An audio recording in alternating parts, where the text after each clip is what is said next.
Le vélo est un fantastique outil qui permet de rester en forme, de booster votre morale, votre système immunitaire, de réduire les risques d'accidents cardiovasculaires, de maladies chroniques et qui améliorerait même vos capacités de réflexion en aidant à l'oxygénation de votre cerveau. C'est d'ailleurs pour ça que les gens qui nous croisent en lycra avec nos immenses lunettes de soleil et nos casques aérodynamiques nous trouvent en général intelligents. Mais tout n'est pas idyllique et il y a quelques points qui viennent assombrir le tableau. Dans ce nouvel épisode du podcast des cyclistes, je vous propose d'établir ensemble un inventaire très subjectif des impacts négatifs du vélo sur la santé.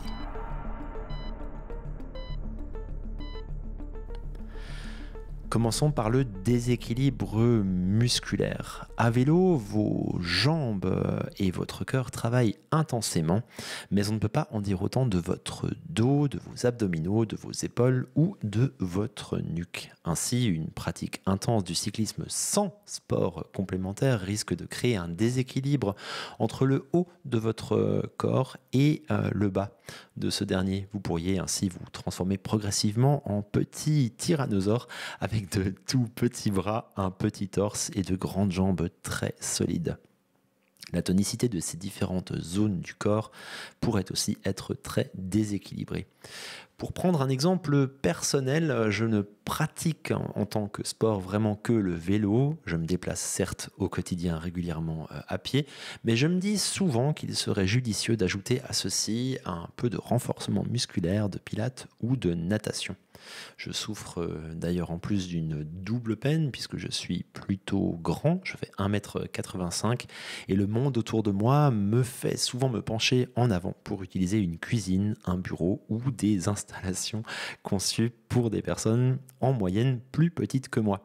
Deux solutions donc à ce problème: finir comme le bossu de Notre-Dame, belle, c'est un mot qu'on dirait inventé pour elle.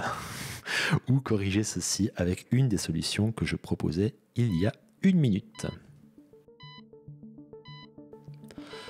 Deuxième élément potentiellement négatif pour la santé, les blessures de surmenage. Selon des chiffres trouvés sur Internet, 85% des cyclistes sportifs seraient touchés au moins une fois dans leur vie de sportif par une blessure de surmenage. Le genou semble être le siège le plus fréquent des lésions de surmenage dans le cyclisme. Le syndrome fémoro-patellaire, aussi appelé le genou du cycliste, la tendinite de la rotule et du quadriceps, le syndrome de la plica médiale et le syndrome de frottement de la bandelette iliotibiale, également appelé tendinite du fascia lata ou syndrome de l'essuie-glace, sont quelques-unes des lésions de surmenage du genou les plus courantes. Je trouve personnellement que la pratique du vélo à partir d'un certain niveau est en quelque sorte une recherche et un aller-retour constant entre s'écouter, parfois un peu trop, et ignorer les signes de son corps ou de son esprit, parfois aussi un peu trop. C'est à se demander si les cyclistes qui se sentent le mieux dans leur entraînement ne sont pas celles et ceux qui trouvent justement cet équilibre. Pris dans une pratique régulière avec la volonté de progresser, de profiter d'autant de moments possibles sur le vélo ou emporté par une volonté d'être encore un peu plus performant à son niveau dans une compétition, il est facile de provoquer une de ces blessures de surmenage. Pour ma part, je me rappelle avoir déclenché en tant qu'adolescent une tendinite à l'arrière de mon genou gauche en insistant en danseuse dans une montée et en continuant à tirer sur une articulation qui donnait déjà des signes de douleur. J'avais attribué à l'époque ceci à une crampe passagère et je m'étais retrouvé à devoir soutenir mon tibia et mon mollet avec ma main durant plusieurs semaines au moment de plier la jambe pour rentrer ou sortir de la baignoire chez mes parents. La tendinite revenait par ailleurs régulièrement. Dès que je remontais sur le vélo, elle ne s'est heureusement plus manifestée depuis ma reprise de la pratique en 2018. Depuis, je ne souffre plus de blessures articulaires de surmenage, mais certains des points qui vont suivre sont partiellement autobiographiques, alors suspense. Continuons cet inventaire avec les troubles liés à l'alimentation et les troubles de la digestion. Dans une interview au quotidien australien Adelaide Advertiser, et c'est également un article que j'ai trouvé sur le site de RMC Sport BFM TV, le champion du monde 2020 de contre-la-montre Rohan Dennis a révélé avoir souffert de troubles alimentaires lors de la saison 2019. Je précise que je cite cet athlète pour le contenu de son témoignage et le lien qu'il peut créer avec mon discours. Rohan Dennis est actuellement, au moment d'enregistrer ce podcast, inculpé pour homicide involontaire envers sa compagne. On évitera néanmoins toute conclusion hâtive entre cette situation et de potentiels autres aspects psychologiques abordés dans le cadre de son témoignage il y a quelques années. Bref, revenons-en à son témoignage de l'époque. Je cite Rohan Dennis, « Tu penses que tu es une merde, tu te sens déprimé et tu fais profil bas ». Le coureur a traversé une période très difficile durant ces dernières semaines solitaires. J'étais arrivé à un point où je prenais du poids. Je pouvais boire une bière, puis me sentir coupable et ne rien manger pendant l'entraînement le jour suivant. Je ne pouvais donc pas me préparer efficacement, faire de bonnes sessions, me nourrir au minimum et en remettre un coup, avoue-t-il, avant d'ajouter « Ensuite, tu penses que tu es une merde, tu te sens déprimé et tu fais profil bas ». Je suis tombé à 68 kg juste avant les championnats du monde, mais cela était dû au stress, qu'on fait-il encore. Je mangeais entre 100 et 300 grammes de chocolat chaque soir, en plus de tout le reste. J'ai fini par devoir prendre de la créatine et de la poudre protéinée pour me ramener à mon poids de contre-la-montre qui est de 70 à 71 kg. Je suis toujours maigre à ce poids, mais maintenant, je ne me regarde plus dans le miroir en pensant « tu es trop maigre ». C'est ça, là où j'en étais arrivé avant les mondiaux. C'est selon lui l'obsession du Tour qui l'a amené aux troubles alimentaires. Considéré comme un vainqueur potentiel de grand tour, le coureur australien en avait fait un objectif quelques années auparavant. Il y a ensuite renoncé, comme il l'a expliqué dans cet entretien, et cette obsession l'a amené, selon lui, aux troubles alimentaires, une pente glissante, comme il dit, qu'il a connue. Je ne suis pas quelqu'un de naturellement maigre, je ne suis pas un gros gars non plus, mais je prends du poids assez rapidement par rapport à des gars comme Egan Bernal ou d'autres purs grimpeurs. Je ne sais pas si cela vaut vraiment la peine de subir le stress pour essayer d'attendre cela. Je suis plus à l'aise avec le fait d'avoir une vie en dehors du vélo et d'être le meilleur au monde dans quelque chose. Alors, avec, selon moi, un cyclisme amateur ayant de plus en plus le regard sur les performances des grands pros, avec des informations constantes, avec de la disponibilité partout concernant les temps dans certaines montées, les puissances en termes de watts par kilo, le FTP et les vitesses moyennes, le cycliste amateur bien informé et avide de performance, même personnel, peut, à mon avis, aisément se retrouver dans de tels travers. J'évoque ces aspects plus en détail dans l'épisode 0 de ce podcast, peu importe la plateforme à partir de laquelle vous écoutez ou regardez cet épisode-là, maintenant. Vous en trouverez facilement le lien. Je continue avec les troubles de la digestion. Alors qu'on soit bien d'accord, le vélo en était bon pour la santé, du point de vue digestif plus précisément. Quand on fait du vélo, on élève son rythme cardiaque, or ce mécanisme se répercute indirectement sur l'appareil digestif en stimulant le transit. La contraction des muscles intestinaux induite par cet effort physique diminuerait aussi le risque de cancer du côlon selon la doctoresse Anna Raimundo, gastro-entérologue à la Bristol University. Ce sont des paroles du 29 mars 2017. Néanmoins, pratiquer le vélo de manière intense péjore votre digestion de plusieurs manières. Première manière de laquelle cette pratique péjore votre digestion, la diminution de l'apport sanguin, également appelée ischémie. L'ischémie, c'est une réduction de la vascularisation du système digestif au profit des muscles, une situation souvent tolérable pendant 2 à 3 heures, mais qui peut créer des soucis de digestion, dépasser cette limite et en fonction des personnes. Il y a également une diminution du processus de digestion à l'effort. Les aspects de l'effort sur la régulation du système nerveux autonome, qui, un peu dans la même idée que précédemment, s'occupe moins de la digestion lorsque le rythme cardiaque et la température corporelle sont en hausse, sous le coup d'un effort intense. On peut également mal s'alimenter avant la course. En fonction aussi des personnes et des métabolismes, il peut être judicieux de respecter une pause de quelques heures entre votre dernier repas important et votre sortie à vélo, et un dernier repas lourd et riche en graisse directement suivi d'une sortie peut aisément mener à des inconforts. C'est passager, mais c'est désagréable. On peut parler également d'une mauvaise alimentation pendant la course. On le sait, pendant la course, carbs are king. Ce qui vous fera avancer, ce sont les glucides. C'est a priori le meilleur carburant de l'effort qui vous apportera de l'énergie. Néanmoins, boissons sucrées, pâtes de fruits, gel sont relativement difficiles pour votre estomac au niveau de la digestion.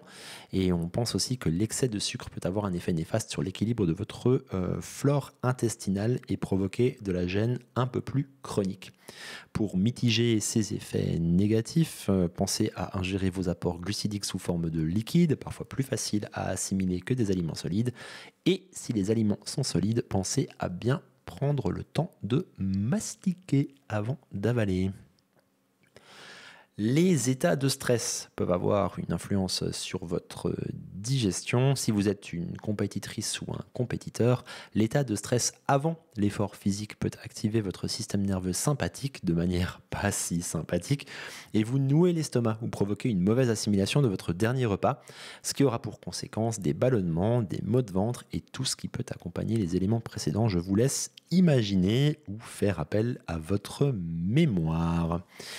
La position, enfin, du cycliste sur le vélo ne facilite pas la digestion, elle est anormale, on est plié en deux, le système digestif est comprimé, notamment l'estomac.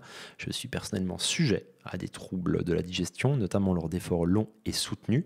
Voilà pour vous 2 astuces que j'aurais tendance à vous conseiller. La première, lorsque vous roulez, redressez-vous régulièrement, en théorie toutes les 10 minutes, et respirez de manière profonde en détendant votre ventre pendant 30 secondes. Cela induira ce qu'on appelle un pompage de l'estomac qui se trouve en dessous du diaphragme. Et concernant votre alimentation, testez ce que vous supportez et déterminez ce qui vous convient en dehors des grosses sorties, des grosses échéances qui seraient importantes pour vous.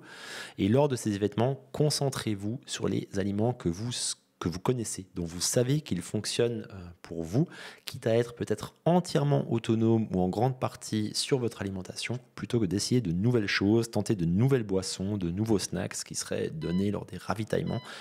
C'est une manière quand même d'assurer le fait d'être dans le confort. Prochain point, pas si bon pour notre santé, les risques de chute et donc de blessures. Pour débuter ce chapitre, je vais emprunter une expression issue du monde de la moto. Cette expression c'est « There are 2 types of riders, those who have crashed and those who will ». Ce qui n'est pas très positif, mais ça veut dire qu'il y a 2 types de, motocyclistes, mais cyclistes pour le coup, ceux qui ont eu déjà une chute et ceux qui vont chuter. De récentes statistiques d'accidentologie datant de 2022 montrent une hausse des décès des cyclistes de 90% depuis 2010. Alors on peut toujours discuter sur ces chiffres, sur la manière de les concevoir, de les interpréter, mais se déplacer à vélo, que ce soit en ville, en campagne, est statistiquement plus dangereux que de se déplacer à pied ou en voiture. Cela, je vous rassure, reste néanmoins beaucoup moins dangereux que la pratique de la moto. La moto, ce sont 43,2 nombres de tués par milliard de minutes en 2022. Le vélo, 6,5. Se déplacer à pied, 2,2. Et la voiture, 1,6. Donc, quand même une très grande différence. Et à noter qu'il semblerait qu'une pratique du vélo hors agglomération, sur de plus grandes routes à vitesse plus rapide, puisse être sous certains aspects plus dangereux que de se déplacer en ville où la circulation est lente, les voitures sont parfois bloquées dans des embouteillages et de ce fait, les accidents sérieux seraient moins fréquents. Face à ces constatations, je n'aurai qu'un seul conseil. Lorsque c'est nécessaire, portez des vêtements visibles, activez un éclairage, soyez prudente et prudent lors de vos sorties en vous rappelant qu'en cas de collision, choc ou même de conflit, vous risquez de perdre quasiment à tous les coups face à un engin motorisé. Habituez-vous à rouler sur la route, sachez identifier les situations accidentogènes, ne vous surestimez pas, ne prenez pas de risques inconsidérés, d'autant plus en descente où vous pourriez tout simplement vous mettre au tas et vous blesser gravement tout seul. Partez du principe que personne ne vous a vu, mais amusez-vous quand même si vous y arrivez encore malgré toutes ces consignes. Et à mon humble avis, portez toujours un casque. On va maintenant parler de vos fesses et des miennes, de l'entrejambe et des problèmes d'assises.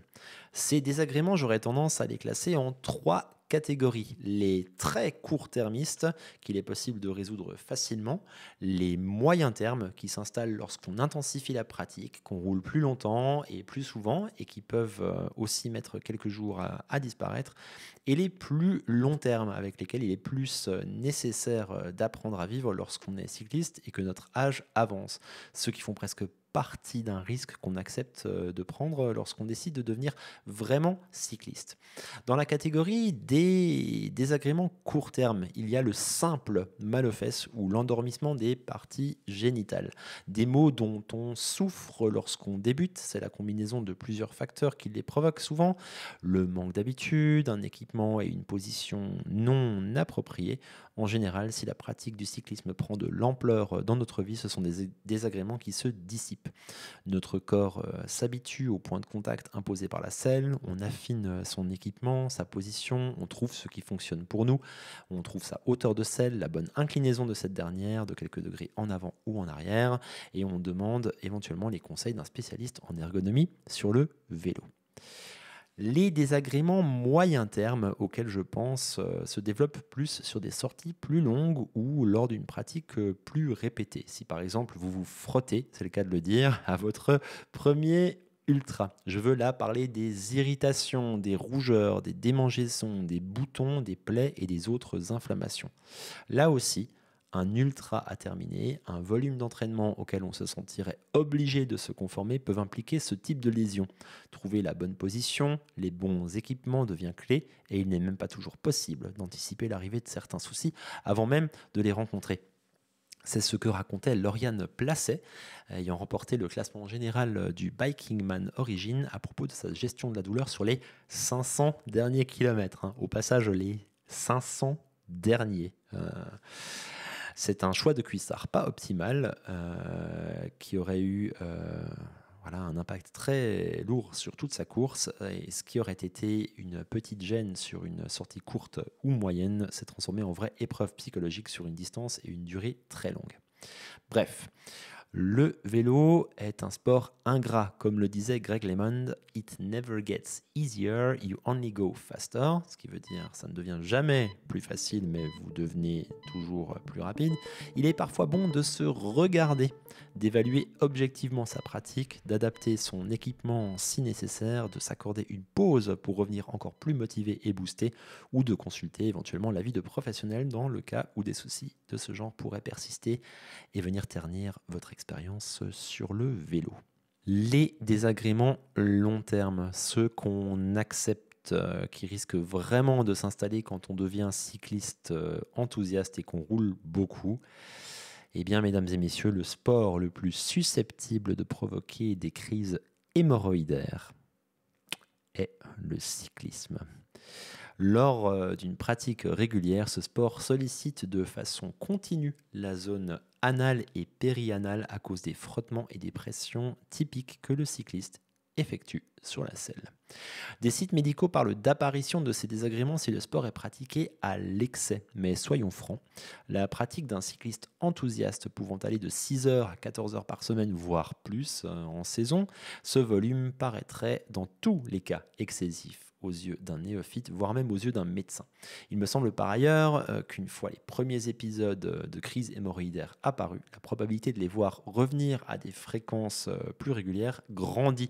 J'ai l'impression que les hémorroïdes sont des maux avec lesquels une partie des cyclistes doit simplement apprendre à vivre, la somme des bénéfices de la pratique du vélo étant, malgré ces épisodes, largement supérieure aux désagréments que ces crises peuvent induire. On va maintenant parler de votre petit cœur, arythmie cardiaque et risque de fibrillation auriculaire, ça ne rigole pas. Alors a priori, pratiquer de 2 à 5 heures d'activité physique modérée à élevée par semaine réduit statistiquement le risque de problèmes cardiaques selon diverses études médicales. On serait en train d'assister à une pandémie d'inactivité au sein de la population européenne. Et au niveau du coup de la population, le risque de troubles cardiovasculaires, de cancer, de diabète de type 2 augmente. Mais, une fois passé ce cap des 300 minutes par semaine, donc c'est 5 heures, on peut se retrouver dans une zone où le risque de fibrillation auriculaire augmente à nouveau. Le cœur se détend, sa paroi et toutes ses cavités s'épaississent et on devient à nouveau plus susceptible de développer des soucis avec l'âge. Ces adaptations sont nommées le cœur sportif. Il est impossible de déterminer le seuil exact d'activité au-delà duquel les facteurs de risque de fibrillation auriculaire commencent à nouveau à augmenter, mais cela semble néanmoins davantage toucher les athlètes pratiquant les sports d'endurance, participant à des événements de type grande fonte d'eau, Ironman, ultra triathlon et tout ça. Voilà une information qui prend notre instinct à contre-pied et démontre que toutes choses, même les bonnes, ont leur côté négatif lorsqu'on en abuse. Et enfin, un dernier risque du cyclisme pour la santé, et pas des moindres, le beau temps. Alors par cela, je veux dire plus directement le soleil. Quelle marque d'honneur que de porter des traces de bronzage bien marquées sur les bras et sur les cuisses. Des traces d'honneur entre cyclistes qui vous font d'ailleurs passer pour quelqu'un de très étrange dès que vous mettez les pieds à la plage ou à la piscine. Je vais vous lire l'extrait d'un article du site ledérailleur.fr. En 2013, le commentateur de télévision cycliste et ancien coureur professionnel sur route Todd Gogulski est allé voir son médecin au sujet d'une petite croissance qu'il avait remarquée juste en dessous de son œil gauche. Ça changeait un peu de temps en temps, a-t-il déclaré à Véloradar. Parfois, cela ressemblait à une ampoule ou à une bosse et c'était très petit, peut-être la moitié de la taille d'un grain de riz. Adressé à un dermatologue, une biopsie a confirmé qu'il s'agissait d'un cancer basocellulaire précoce. Beaucoup de gens pensent que la crème solaire est à l'épreuve des balles, mais elle ne devrait pas être utilisée comme dernière ligne de défense sur les endroits que vous ne pouvez pas couvrir avec des vêtements. Gogulski est convaincu que les centaines d'heures cumulées passées en selle à l'extérieur ont joué un rôle. Je soupçonnerais que cela est dû à une vie d'exposition au soleil. Dans la grande majorité, a été exposé à travers le cyclisme, car c'était ma carrière pendant 10 ans, et continue depuis la retraite. Alors bien sûr, la prudence est de mise. N'allez pas vous exposer de manière inutile aux heures où les rayonnements sont les plus forts. Pensez à appliquer de la crème solaire plusieurs fois par jour, même s'il est théoriquement suffisant, selon les indications présentes sur le flacon, de n'en appliquer qu'une fois. Il existe aussi maintenant des vêtements légers, couvrant par exemple les avant-bras, la nuque, et qui protègent très efficacement du soleil. Je n'ai néanmoins pas essayé moi-même de tels produits. J'ignore s'ils ne gênent pas et s'ils ne génère pas une certaine surchauffe en plein été malgré tout. Donc n'hésitez pas à me dire, à m'écrire, à m'envoyer un mail sur contact@cycliste.com, cycliste avec un S, ou à mettre un commentaire si vous regardez ça sur YouTube pour me dire si vous avez eu de l'expérience déjà avec ce genre d'équipement qui protège des rayonnements du soleil. Et la conclusion, alors, vous allez me dire... Eh bien, je trouve qu'il est agréable de prendre un peu de hauteur et de distance sur les choses, de ne pas être toujours concentré sur le fait de traiter uniquement des sujets d'actualité, mais aussi d'adopter un point de vue un peu différent sur le vélo, un point de vue différent de ceux que l'on nous sert d'habitude. Cet épisode de Cycliste le podcast tentait de développer l'un de ces points de vue. J'ai pris beaucoup de plaisir en l'écrivant, ainsi qu'à effectuer les quelques recherches nécessaires à son écriture. Et il en va de même pour ce qui est de son enregistrement et de sa production, de laquelle je me réjouis déjà maintenant au moment de l'enregistrer. J'espère que vous aurez eu autant de plaisir à m'écouter. Si c'est le cas, je vous invite à me laisser un commentaire sur YouTube, une évaluation positive en fonction de la plateforme. Ça aidera à promouvoir le podcast, ce type de contenu, et ça permettra de continuer, que je puisse vous le proposer gratuitement. De continuer, que je puisse vous le proposer. Ça, c'est une belle formulation. Enfin, si vous le souhaitez, vous pouvez également soutenir la chaîne via un don sur Tipeee. Les informations sont en description. À bientôt et roulez bien!